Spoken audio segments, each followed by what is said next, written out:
पूर्णिया बिहार 21 जनवरी 26 कस्बा के विकास को मिलेगा नया आयाम, विधायक नीतीश कुमार का गर्मजोशी से इस्तकबाल। पूर्णिया बिहार से मोहम्मद इरफान कामिल की खास रिपोर्ट यूपी आज तक न्यूज चैनल।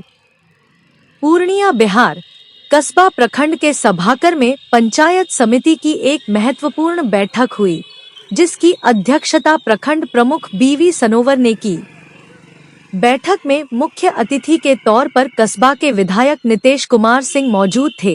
बैठक में कस्बा विधायक श्री नीतीश कुमार का गुलदस्ता एवं चादर ओढ़कर गर्मजोशी के साथ इस्तकबाल किया गया। सबसे पहले कस्बा विधायक नीतीश कुमार ने मौजूद तमाम समितियां एवं पदाधिकारी को नए साल की शुभकामना दी और उनके उज्जवल भविष्य की कामना की।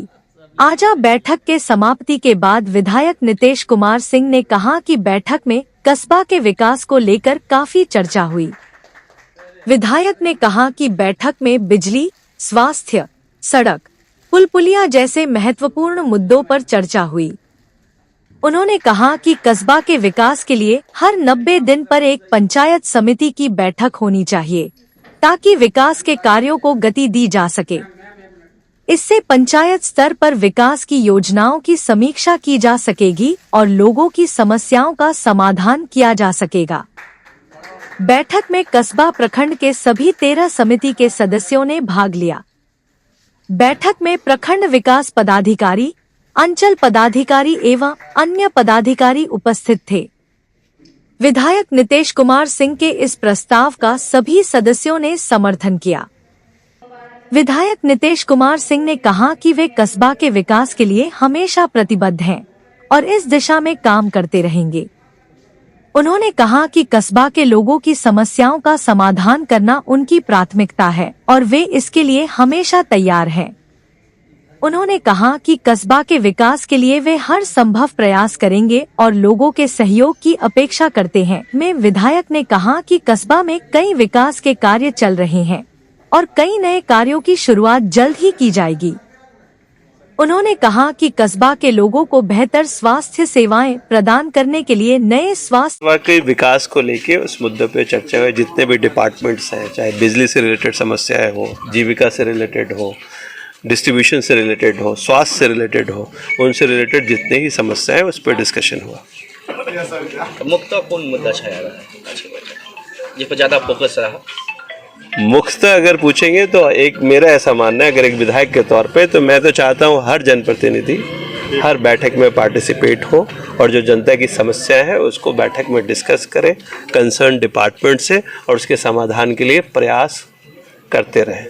तो मैं अपने तौर से इसको अवेयरनेस प्रोग्राम के तौर पे भी देख रहा हूँ। बहुत लोग नहीं भी थे आज के बैठक में, तो मैं इस आपके माध्यम से उनको बोलूँगा कि वो आएँ।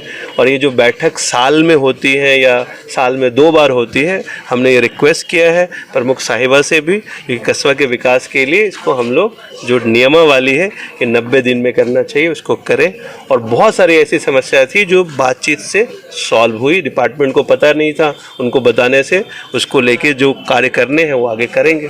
कई पंचायत में जो नल जल योजना का टैंकी संचालित है, वहाँ के जो ऑपरेटर हैं, पंप ऑपरेटर, उनका वेतन लगभग तकरीबन कहीं 1 साल कहीं 2 साल से नहीं मिला। क्या इस बात पर पूरी चर्चा? हमें एक लिखित तौर पे शायद अभी उसी से रिलेटेड था जो आपने मुझे दिया। हाँ, एक लिखित इन्होंने कुछ दिया है कुछ ऑपरेटर को लेके, तो कंसर्न डिपार्टमेंट से मैं डिस्कस। 7 साल हो गए सर, 7 साल तो वो कार्यरत है। हमें अभी तो हो ही नहीं रहा। अरे बात कुछ और हो रहा है। दो चीजें चल रही हैं। ये सैलरी की बात कर रहे हैं, आप कह रहे हैं ट्रांसफर की बात, दोनों एक ही जगह की बात कर रहे हैं? नहीं, अलग अलग मुद्दे की। हाँ, जो ऑपरेट मुझे नहीं पता, वो आपने जो दिया वही मुद्दा है। वही बात। हाँ, अभी इन्होंने बैठक में मुझे वो एक पेज दिया है।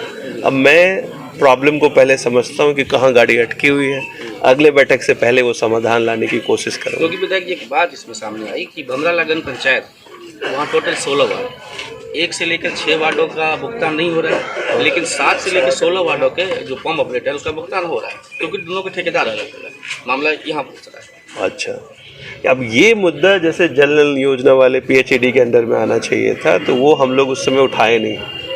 ये लिखित तौर पे मेरे पास आया, हम इसको देखते हैं कि क्या।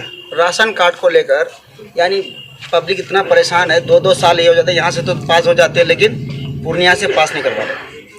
देखिए, इस मुद्दे पे हमारी विस्तृत चर्चा सारे जनप्रतिनिधि से हुआ। हमने यही बोला है कि आप अपने एरिया जितने भी पंचायत है वहाँ से जितने लोगों का लिस्ट नहीं है पहले वो लिस्ट वर्कआउट कर लेते हैं। कई बार क्या है ना, ये ऑनलाइन पोर्टल में कोई भी डाल सकता है, तो हम लोगों ने ये कोऑर्डिनेशन बना के अपनी टीम के थ्रू कोशिश करेंगे करवाने के लिए। वीडियो मैडम से भी बात हुई। अब जो रिजेक्शन का बात है, कोई भी आवेदन रिजेक्ट होता है किसी पैरामीटर पे, आपने सही फॉर्म नहीं फिल किया या जो दस्तावेज लगाया वो सही नहीं हुआ, तो हम लोगों ने ये डिस्कस किया है कि आगे पहले पैरामीटर चेक कर लेंगे कि उनके दस्तावेज ठीक है या नहीं और फिर इसको अप्लाई कराएंगे। मेरा व्यक्तिगत तौर पे एज ए विधायक 180 डेज़ का हमने चैलेंज लिया है कि हमारे सारे पंचायत में कम से कम जितने आधार कार्ड हैं, जितने राशन कार्ड हैं, वोटर कार्ड है, ये सबके बन जाए। मेरा ऐसा एक सवाल है, अंचल में ऑपरेटर डाटा है वो 7 साल से उनकी वाली है। हाँ। और हमको लग रहा है कि सारा अंचल का जो है रिमोट जो है उन्हीं के हाथ में है। आप व्यक्तिगत तौर पे लिखित मुझे दे दीजिए, अगर 7 साल से तो नहीं रहेंगे। 7 साल से है, आप लिखित दे दीजिए मुझे। सर एक सवाल है, लिखित नहीं 7 साल से नहीं रहना, आप लिखित तौर पे दे दीजिए। 3 साल के अंदर ट्रांसफर होता है, अगर किसी कारण से नहीं हुआ है तो हम डीएम साहब से बात करेंगे। बट हमको पता ही नहीं, अब एक ऑपरेटर है, अब वो कौन ऑपरेटर है ये कौन बताएगा? कोई तो बताएगा ना। तो आप लिखित तौर पे बकायदा नाम दे के दे दीजिए। सर विधायक आपने हमेशा खेल कूद को बढ़ावा देने की बात की, इसको लेकर कुछ चर्चा चली क्या? अभी तो स्पोर्ट्स को लेके नहीं, इस बैठक में नहीं हुई। पहले तो बैठक लगातार हो, सुचारू रूप से हो, इस पे हम लोगों ने ज़्यादा चर्चा की और आने वाले समय में स्पोर्ट्स को लेके मैं खुद ही इसमें बहुत एक्टिव हूँ। सर गरीबों के राशन जो मिलते हैं 5 किलो अनाज, उसको 4 किलो मिला जाता है, कहीं 4.5 किलो मिला जाता है, इस पे क्या कहेंगे आप? इसको लेके हमारे डिस्कशन सारे जनप्रतिनिधि से हुआ। हमने पहले तो बताया कि भाई आप ये कोई तो कंप्लेन करे। कोई जनप्रतिनिधि अगर किसी डीलर के खिलाफ कंप्लेन नहीं करेगा, आप जो बात कह रहे हैं इसकी मैं इंक्वायरी कैसे करूं? कोई तो कंप्लेनर बने। तो हमने बोले, तो लोगों ने बोला कि लोग शायद मान लिए हैं कि यही सिस्टम है, तो हमने बोला हम लोगों को अवेयर करेंगे। वैसे गवर्नमेंट के तौर पे मैं आपको बता दूं, जैसे पहले बायोमेट्रिक था, अब वो वेइंग मशीन भी बायोमेट्रिक के तौर पे आ रहा है, मतलब वो 5 kg होगा तभी ये चीज़ें होगी।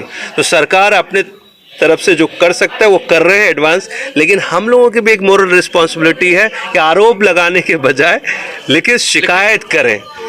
और ये अधिकार है, ये जरूरी नहीं कि जनप्रतिनिधि नहीं। हम तो कहते हैं कि अगर आपको लगता है किसी पंचायत या किसी भी डीलर ऐसा कर रहा है तो लिखित तौर पे दीजिए, फिर उसकी जांच करेंगे और जांच होगा। हो सकता है कई लोग बोलेंगे जांच का कुछ नहीं होता। भाई जब आप भी कुछ नहीं कर रहे हैं, लिखित दे ही नहीं रहे हैं, तो पहले मान लीजिएगा कि कोई कुछ कर ही नहीं रहा है, फिर तो कुछ नहीं हो सकता। 10 जाँच आएगा, कम से कम 3 का होगा सही, तो ऐसे डर पैदा होगा गलत करने वालों का। और बहुत लोगों का डीलरशिप भी गया है। मेरा देख लीजिए विधायक जी, इधर आपने सुना भी होगा या देखा भी होगा कि कसबा प्रखंड का संजेली पंचायत में वार्ड संख्या 5 में वार्ड पार्षद पति और इंदिरा आवास सहायक जो था उनके खिलाफ डीएम साहब के आदेश पर प्राथमिकी दर्ज की गई। अवैध वसूली का मामला आया जी कि आवास योजना में सर्वे जीरो टैक्स में पैसा लिया जा रहा है। ऐसा तो सिर्फ एक पंचायत इसमें डीएम साहब के संज्ञान पर एफआईआर हुआ, लेकिन ऐसे कई पंचायत है। देखिए मैं अभी यही अवेयरनेस फैला रहा हूँ। ये संज्ञान कैसे आया? किसी ने तो लिखित दिया होगा। जी ग्रामीण आए थे वीडियो का, राइट। जब तक हम लोगों से, जनता से मेरा सिर्फ एक अपील है, आपको कहीं पे भी ऐसा कोई भी स्कीम में लगता है कोई धांधली हो रहा है, नहीं होता, लिखित एक लेटर भिजवा दीजिए, कुछ तो भेजिए। ऐसे हवा में किसी पे आरोप नहीं लगाया जा सकता, मेरा ये कहना है। हम भी चाहते हैं कि कार्रवाई हो, बट मेरे पास एक कंप्लेन आए जिसकी जांच हो। और ऐसा भी नहीं, कई लोग क्या होते हैं अपने स्कोर सेट करने के लिए, अब हम कामिल साहब को नहीं पसंद करते, इनके खिलाफ लिख के दे दिए, तो लिख के जब जांच आएगा तो पता चलेगा कि भाई निर्दोष है। तो ऐसे जो निर्दोष होंगे वो बचेंगे, जो दोषी है उन पर सजा होगी। और कोई सवाल है आप लोगों का? सर आवाज